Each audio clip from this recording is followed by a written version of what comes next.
Shalom Bapak Ibu Saudara, kita bertemu kembali bersama dengan saya Buyung Kosaputra di dalam channel CPS Television. Saat ini kita akan membahas saatku diperlakukan tidak adil. Sebelum kita membahas mengenai perlakuan tidak adil yang kita terima, mari Bapak Ibu Saudara, bagi yang baru pertama kali mengunjungi channel ini, jangan lupa saya mengajak, ayo dukung kami untuk terus dapat berkarya memberkati setiap umat manusia. Mari dukung dengan tekan tombol subscribe di channel CPS Television dan aktifkan gambar loncengnya supaya Bapak Ibu dapat menerima notifikasi kalau ada video-video, renungan-renungan, kebenaran yang disampaikan dan diupload di dalam channel ini. Berbicara perlakuan tidak adil, siapa yang tidak pernah menerimanya? Saya sangat percaya dan sangat yakin Bapak Ibu Saudara dan saya, kita pasti menerima atau pernah menerima diperlakukan dengan tidak adil, apapun bentuknya. Sering sekali kita merasa perlakuan tidak adil itu karena kita mengukurnya berdasarkan apa yang menjadi keinginan di dalam hidup kita, jiwa kita.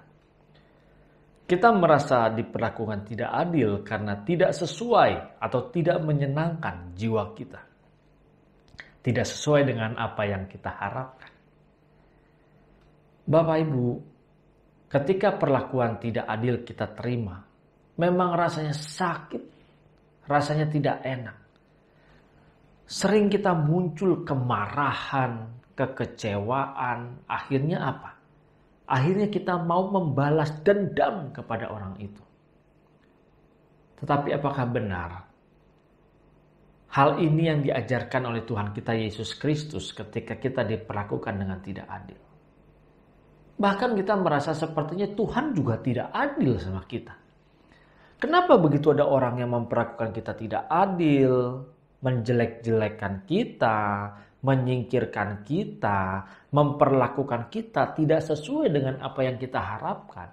Kok Tuhan seperti diam saja? Kok Tuhan seperti tidak menolong kita? Katanya kita anaknya.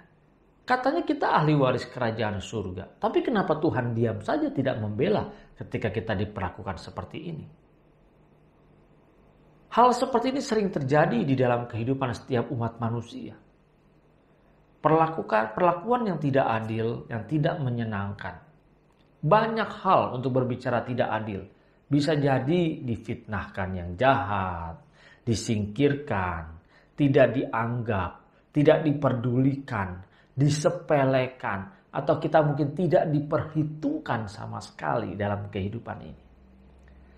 Lalu kalau ini yang terjadi dalam kehidupan kita, kira-kira apa yang akan kita lakukan Bapak Ibu? Adakah kita mau membalas karena kita mungkin punya kekuatan? Karena mungkin kita punya kekayaan? Mungkin kita masih memerintah atau menjabat? Apakah ini yang mau kita lakukan? Atau justru kita mau memukul orang itu? Bahkan mungkin kita membenci sebenci-bencinya yang amat sangat mendalam. Sehingga pada akhirnya kita menyimpan kepahitan di dalam kehidupan ini. Kita bisa lakukan semua itu. Kita bisa membalas karena kita mungkin punya uang, membayar orang untuk membalas. Kita mungkin punya kekuasaan, kita bisa tindas dia dengan kekuatan kita. Tetapi apakah itu akan membuat orang yang memperlakukan tidak adil kepada kita, dia menjadi berubah dan berbuat adil kepada kita? Apakah bisa seperti itu? Karena faktanya juga banyak orang yang membalaskan perlakuan tidak adil itu, toh tidak membuat orang yang berbuat tidak adil itu berubah. Malah yang ada terjadinya permusuhan, dendamnya semakin dalam. Apakah Tuhan Yesus juga mengajarkan kepada kita, ketika diperlakukan dengan tidak adil, maka kita harus membalaskannya? Mata ganti mata, gigi ganti gigi. Ketika orang itu mungkin meninju kita, kita harus meninju balik. Orang itu meludahi kita, kita harus meludahi balik. Mari kita belajar bagaimana Tuhan Yesus Kristus ketika dia diperlakukan dengan tidak adil. Dia diperlakukan dengan sangat tidak adil. Dia mengajarkan kebenaran, dia mengajarkan kasih kepada orang banyak, tetapi dia justru diperlakukan dengan tidak benar dan dia diperlakukan dengan tidak penuh kasih di dalam kehidupan ini. Adakah Tuhan Yesus membalas? Dia punya kuasa loh. Dia mampu memerintahkan dan mengundang malaikat untuk membantu dia, tetapi dia tunduk dan tidak melakukan itu. Bahkan ketika dia mau masuk ke dalam Yerusalem beberapa hari sebelumnya, dia berdoa, dia memohon kepada Bapa, kalau boleh cawan ini lalu daripadaku. Kenapa? Karena dia merasakan kegentaran. Ada rasa jiper boleh dibilang. Agak sedikit gentar untuk menghadapi penderitaan itu. Tetapi apa yang dia lakukan? Kalau boleh cawan ini lalu daripadaku ya Bapa, tetapi biarlah kehendak-Mu yang jadi. Tetapi sering sekali di dalam kehidupan kita, justru bukan kehendak-Mu yang jadi, tetapi kehendak-Ku yang jadi. Kita sering sekali memaksa Tuhan. Ada orang memperlakukan kita dengan tidak adil. Kita berdoa di dalam nama Tuhan kita Yesus Kristus. Biarlah orang itu dihukum. Orang itu menerima pembalasannya. Orang itu yang akan menerima perlakuan dengan tidak adil. Tuhan kalau boleh hukum dia. Aku berdoa dalam nama Tuhan Yesus. Sering sekali kita menggunakan nama Tuhan untuk hal-hal seperti ini. Padahal coba kita berpikir ya. Tuhan kan penuh kuasa. Tuhan kan bisa membantu kita dalam segala hal. Tuhan bisa saja membungkam orang yang memperlakukan kita tidak adil. Tuhan bisa saja membalaskan atau membungkam, membuat orang itu mungkin amsyong atau celaka yang berbuat tidak adil kepada kita. Tetapi kenapa Tuhan tidak lakukan? Kita harus belajar merenungkan kenapa Tuhan izinkan itu terjadi menimpa hidup kita. Kalau hal ini sampai terjadi, berarti Tuhan mengizinkan dong kita mengalami penderitaan ini. Kita mengalami perlakuan dengan tidak adil. Tuhan izinkan berarti. Apakah Tuhan tidak adil? Apakah Tuhan jahat? Kita harus tahu bahwa Allah turut bekerja dalam segala sesuatu untuk mendatangkan kebaikan bagi setiap orang yang mengasihi Dia. Kalau kita mengasihi Tuhan kita, maka ketika ada peristiwa-peristiwa yang tidak mengenakan termasuk perlakuan dengan tidak adil, seharusnya kita melakukan apa? Seharusnya kita bertanya, Bapa, apa yang Kau inginkan? Bagaimana aku harus menghadapi situasi ini? Bagaimana aku harus menghadapi kondisi ini? Aku mau biarlah kehendak-Mu yang jadi Bapa. Karena Engkau menginginkan dan Engkau mengizinkan semua ini terjadi. Mampukan aku untuk dapat mengatasinya dan mengerti apa yang harus kita rubah dalam kehidupan ini. Berat, sulit, bukan berarti tidak bisa kan? Bapak Ibu Saudara mungkin menganggap ya saya mudah berbicara seperti itu mungkin karena saya tidak merasakan. Apalagi kalau Bapak Ibu Saudara saat ini sedang merasakan diperlakukan dengan tidak adil. Saya yakin kita semua pasti pernah merasakan perlakuan dengan tidak adil, termasuk saya. Justru di sini saya mengajak Bapak Ibu Saudara ketika kita diperlakukan dengan tidak adil, ayo kita berbuat bagaimana supaya kita jangan sama seperti orang yang memperlakukan yang tidak adil itu. Justru seharusnya kita bagaimana bisa berlaku adil kepada mereka seperti apa yang Tuhan inginkan. Supaya kita tidak jahat sama orang lain. Jadi ketika kita diperlakukan dengan tidak adil, sadarlah. Ada hal yang Tuhan inginkan untuk kita mengubah dalam kehidupan ini. Mungkin masih ada cara hidup kita, karakter hidup kita, kesombongankah, keegoisankah, atau yang lainnya. Yang Tuhan mau itu dimatikan, dibersihkan. Sehingga sebelum kita pulang menghadap ke tahta pengadilan Tuhan, kita sudah dibersihkan terlebih dahulu melalui setiap proses-proses ini. Peristiwa yang tidak mengenakan di dalam kehidupan kita sering sekali digunakan agar kita mampu untuk dapat membersihkan hidup kita, mengikis segala hal-hal yang tidak berkenan di hadapan Bapa. Dengan penderitaan itulah yang membuat kita akhirnya berjuang bagaimana kita dapat menyukakan dan menyenangkan hati Bapa di surga. Jadi Bapak Ibu Saudara, kalau kita diperlakukan dengan tidak adil, janganlah membalas. Berarti kita nanti seenaknya saja dong orang itu memperlakukan kita. Ingat, ketika kita membalas, apakah pembalasan kita ini akan membuat orang yang kita balas itu berubah? Apakah pembalasan kita ini akan membuat orang itu bertobat? Belum tentu kan?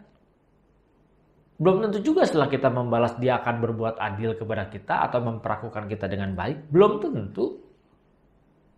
Ingat loh, Tuhan izinkan ini terjadi. Jangan fokus kepada orang yang melakukannya, tapi mari fokus kepada diri kita. Apa yang harus aku perbaiki? Apa? Apa yang harus aku bereskan dalam kehidupan ini? Bapak Ibu Saudara, memang berat. Kita harus belajar terus-menerus. Saat ini mungkin kita sedih ketika diperlakukan dengan tidak adil. Mungkin kita kecewa, kita marah, kita nangis. Oke, bangkitlah.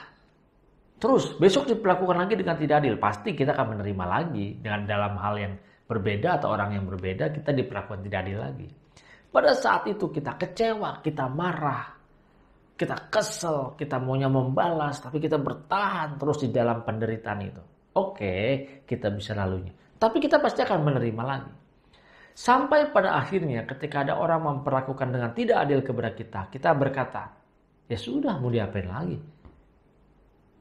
Tidak ada kemarahan dalam hidup kita, tidak ada kecewaan, tidak ada kegelisahan dengan perlakuan-perlakuan tidak adil itu, tetapi kita mampu untuk menghadapinya dan melewatinya. Ketika ini bisa kita lalui, ketika kita sudah sampai di titik itu, nanti kita akan menerima proses-proses yang lainnya. Jadi Bapak Ibu Saudara, kita sama. Sering sekali kita menerima perlakuan dengan tidak adil. Mungkin bertahun-tahun, puluhan tahun. Tetapi percayalah, Tuhan tidak pernah menutup matanya. Tuhan tidak pernah menutup telinganya. Tuhan selalu membawa kita di dalam proses keselamatannya. Bagaimana kita dikembalikan ke rancangan semula. Supaya kita semua dipersiapkan. Bagaimana kita dapat masuk di langit yang baru dan bumi yang baru. Dan kita berkenan. Apalagi kita dipersiapkan untuk memerintah bersama-sama dengan Tuhan kita Yesus Kristus di dalam kerajaan Bapa. Ayo, bersihkan hidup kita. Layakan. Supaya ketika kita masuk nanti di tempat yang dijanjikan, kita layak memerintah bersama-sama dengan Tuhan kita Yesus Kristus. Perlakuan yang tidak adil, perlakuan yang tidak mengenakan akan membuat kita bisa hidup menyukakan dan menyenangkan hati Bapa di surga, mengikis segala yang tidak baik dalam kehidupan kita. Jadi, jangan kecewa, jangan marah. Perlakuan yang tidak adil itu akan membuat kita bagaimana dapat berkenan di hadapan Bapa di surga. Mari Bapak Ibu Saudara, ketika kita diberkati dengan kebenaran firman Tuhan ini, mari Bapak, Ibu, sharekan video ini kepada saudara-saudara kita. Kita tidak tahu, mungkin mereka sedang mengalami sakit hati, kecewa, atau marah. Tapi kita berharap dengan kebenaran ini membuat dia menjadi kuat menghadapi semuanya itu. Kita sharekan video ini kepada saudara-saudara kita, kepada teman-teman kita, bahkan di seluruh akun media sosial kita. Sebarkan. Apabila Bapak Ibu pun terberkati dengan kebenaran ini, jangan lupa berikan tanda like. Dan silakan bisa meninggalkan testimoni, komentar di kolom komen, silakan tulis. Dan bagi yang belum mensubscribe, mari dukung kami dengan tekan tombol subscribe, aktifkan gambar loncengnya, supaya Bapak Ibu Saudara dapat menerima notifikasi untuk video-video yang terbaru yang akan diupload. Video-video yang selanjutnya, episode-episode selanjutnya yang akan terus memberkati kita. Belajar untuk mengerti akan kebenaran yang murni. Terima kasih Bapak Ibu Saudara, Tuhan Yesus Kristus memberkati. Salam transformasi.